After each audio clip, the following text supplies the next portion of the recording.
Hello and welcome back to my channel. तो आज की इस वीडियो में हम बात करेगा CHSL यानी कि combined higher secondary level examination 2023, जो कि एक एडवर्टाइजमेंट निकला है क्लास 12 पास का। और ये एडवर्टाइजमेंट निकला है आज ही के दिन 28 जून 2023 में। तो बाकी डिटेल आप लोग यहाँ से देख सकता है।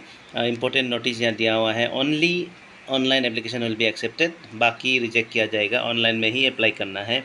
और एप्लीकेशन डिटेल्स यहाँ पे है। ओपनिंग डेट ऑफ एप्लीकेशन 7 जुलाई 2023 10 बजे से शुरू होगा, और एप्लीकेशन क्लोजिंग डेट जो 27 जुलाई 2023 में है। इसके बाद टेंटेटिव डेट यहाँ पे दिया हुआ है, जो कि बहुत अच्छा बात है, 17 सितंबर 2023 संडे को होगा।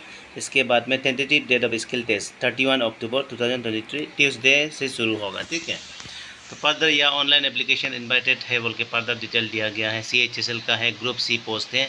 और इसको आप पूरा डिटेल देखने के लिए आपको www.apssb.nic.in में जाके विजिट करना पड़ेगा। ठीक है, और ये बाकी पोस्ट डिटेल आप देख सकता है, कौन सा डिपार्टमेंट में है, कितना लेवल पे है, इसके बाद में वैकेंसी कितना कितना कैटेगरी में है, APST, अनरिजर्व और PWD का जो टोटल पॉपुलेशन है वेरियस डिपार्टमेंट में निकला है। एग्रीकल्चर चीफ इलेक्शन ऑफिसर वगैरह में, एग्रीकल्चर डिपार्टमेंट में है, डाटा एंट्री ऑपरेटर, LDC, बहुत सारा डिपार्टमेंट में इधर है। इसके बाद जूनियर सेक्रेटेरिएट असिस्टेंट है, record keeper, record clerk and computer operator, dissection hall attendant, सब मिला के 90 पोस्ट है APST के लिए। इसके बाद 28 पोस्ट अनरिजर्व है, यहाँ APST भी हो सकता है और जनरल सब लोग इसको दे सकता है। इसके बाद PWD के लिए 2 पोस्ट हैं, तो टोटल 120 पोस्ट का एडवर्टाइजमेंट हुआ है आज ही के दिन में।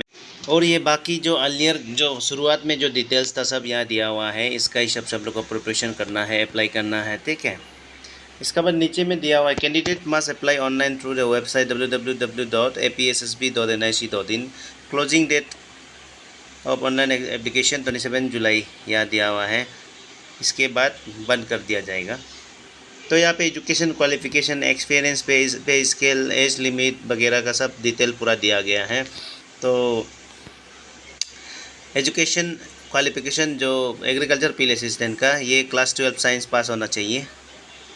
इसके बाद में पे मैट्रिक्स तो सब पता ही है, एज 18 to 35। इसके बाद LDC के लिए और डाटा एंट्री ऑपरेटर के लिए क्लास 12 पास सर्टिफिकेट होना है। इसके बाद में टाइपिंग स्पीड टेस्ट, ये बहुत टफ है, 32 वर्ड्स पर मिनट होता था, अभी ये 35 वर्ड्स पर मिनट कर दिया, बहुत टफ होगा इसमें। 35 वर्ड्स आपको 1 मिनट में लिखना पड़ेगा। ठीक है, 1500 की डिस्पर्सन पर आवर ऐसे करके KDPH भी आपको मेज़र किया जाएगा। इसके बाद में minimum 6 months of diploma in computer application, ये बहुत ज़रूरी है। LDC के लिए और UDC के लिए आपको कंप्यूटर जैसे भी हो ज़रूरी है। इसके बाद में ये जूनियर सेक्रेटेरिएट असिस्टेंट का है, क्लास 12 पास होना है। इसमें भी 35 वर्ड्स पर मिनट आपको मारना पड़ेगा। और यहाँ पे जूनियर सेक्रेटेरिएट असिस्टेंट के लिए class 12 pass from recognised board और इंस्टीट्यूशन। इसके बाद में इंग्लिश टाइपिंग स्पीड होना है 35 वर्ड्स पर मिनट। और यहाँ पे 6 मंथ्स का आपको कंप्यूटर डिप्लोमा सर्टिफिकेट होना ज़रूरी है। ठीक है, इसके बाद ये रिकॉर्ड कीपर, रिकॉर्ड क्लर्क, इसके बाद कंप्यूटर ऑपरेटर, इसके लिए आपको 12 पास होना है। इसके बाद 1 year diploma course in computer application, यहाँ पे आपको जैसे भी हो 1 साल का होना पड़ेगा।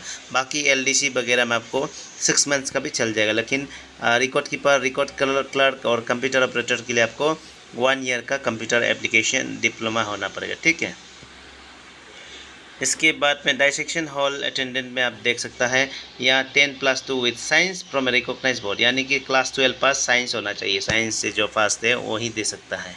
इसके बाद में यहाँ फिर दिया हुआ है, the candidates will have to provide any one of the photo identity documents, Aadhaar card, voter ID, driving licence, PAN card, any government authorise photo identity card.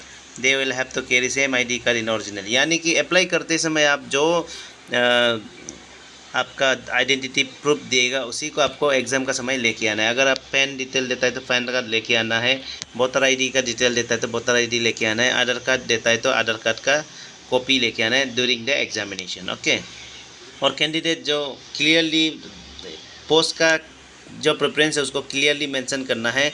जो पोस्ट पे आप अगर आप क्वालिफाइड हो जाता है तो कौन सा पोस्ट में सबसे आगे होगा, अगर एलडीसी में आप जाना चाहते हैं तो एलडीसी का आप सबसे पहले टिक करना है। सेकेंड में आप जेएसए वगैरह टिक कर लेना है। उसका हिसाब से पोस्ट प्रेफरेंस के हिसाब से आपको अलॉटमेंट किया जाएगा, ठीक है।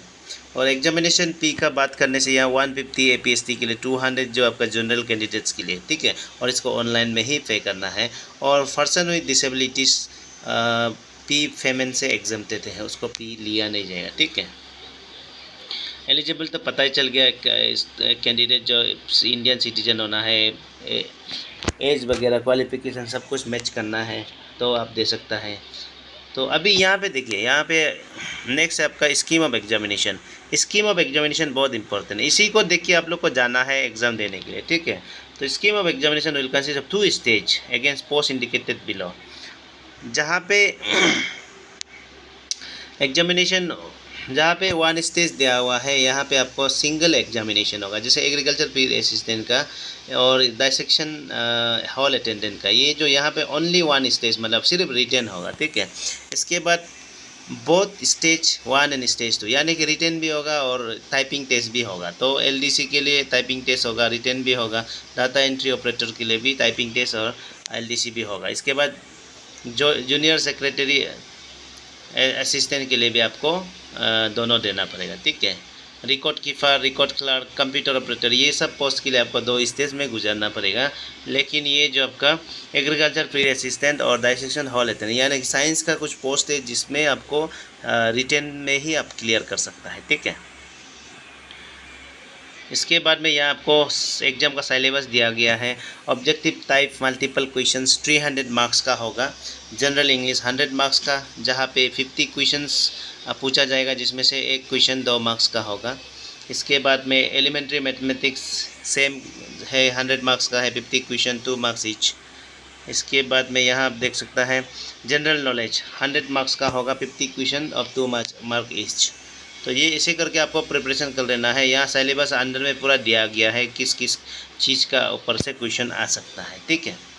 और ये नेक्स्ट में देखिए, the test will be objective type multiple choice question comprising of 150 question as mentioned above. Each question will carry 2 marks. The candidate will have to complete the test in 3 hours. 3 घंटा का exam होगा, ठीक है।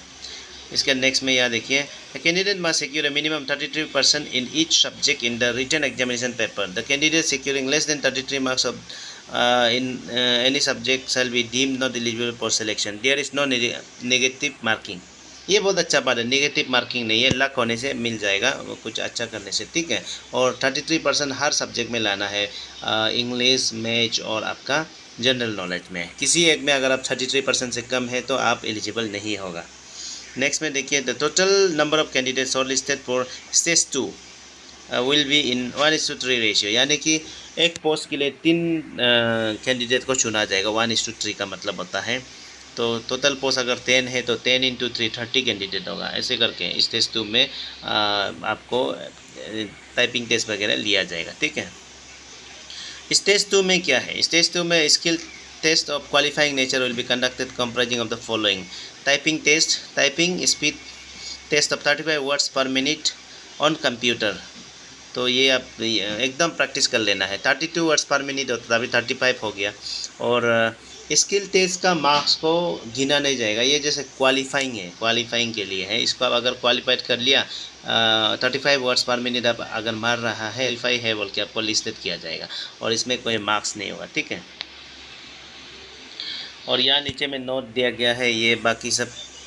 तो how to apply में आप देख सकता है, जैसे आप वेबसाइट में चला जाना, APSSB.NIC 2 दिन में जाना है। इसके बाद में आपको अप्लाई में क्लिक करके आपको जस्ट वहाँ पे आपको क्या करना है, रजिस्ट्रेशन कर लेना है जो पहली बार है, और बाकी डिटेल करके फर्दर लॉगिन करके अप्लाई कर सकता है। इसके बाद आपको अप्लाई करने के लिए कौन सा डॉक्यूमेंट ज़रूरी है, तो सिग्नेचर को स्कैन कर लेना है कैंडिडेट का व्हाइट पेपर में ब्लैक इंक से लिख के, ठीक है। और वो 10 to 50 KB होना है, और फॉर्मेट जैसे भी हो चल जाएगा।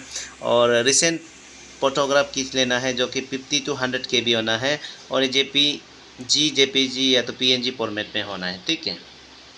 इसके यहाँ पे आप देख सकता है एज रिलैक्सेशन का। एज रिलैक्सेशन में आपका APST का रिलैक्सेबल अप टू 5 ईयर्स। इसके बाद PWD candidate 10 years, upper age limit for PWD 15 years for APST।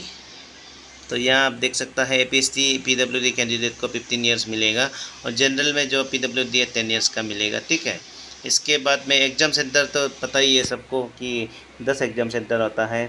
तो यहाँ पे आप देख सकता है ऑलमोस्ट एवरी हेड क्वार्टर में एग्ज़ाम दिया जाएगा, जैसे बोमदिला, ईटानगर, नामसाई, सेपना, लंगचंगलंग, पासीघाट, जीरो, तवांग, आलो, तेजू, कौनसा आपका जो हेड क्वार्टर में नहीं होना चाहिए, आपका नियर बाई हेड क्वार्टर में एग्ज़ाम कंडक्ट होगा। तो अप्लाई कर लेना है जल्द से जल्द और प्रिपरेशन शुरू करना है, क्योंकि टेंटेटिव एग्ज़ाम डेट भी आप सबको दिया गया है। तो होप कि इस वीडियो से आप लोगों को जानने को मिला है। तो ऐसे ही इन्फॉर्मेटिव वीडियो के लिए हमारे चैनल को सब्सक्राइब कीजिए and thank you for watching the video as always.